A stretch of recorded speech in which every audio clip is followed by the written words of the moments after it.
All right, ideal gas law problem with changing conditions.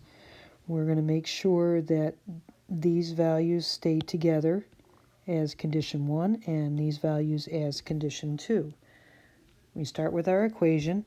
We surmise that N1 equals N2, V1 equals V2, because nothing's given in the problem in terms of those values changing, so we can assume that they are constant. That means they cancel out.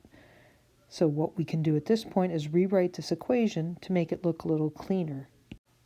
So going back to the statement of the question, find out what we're asked to determine, we want to find the temperature at which the valve opens. So we're going to be solving for T2.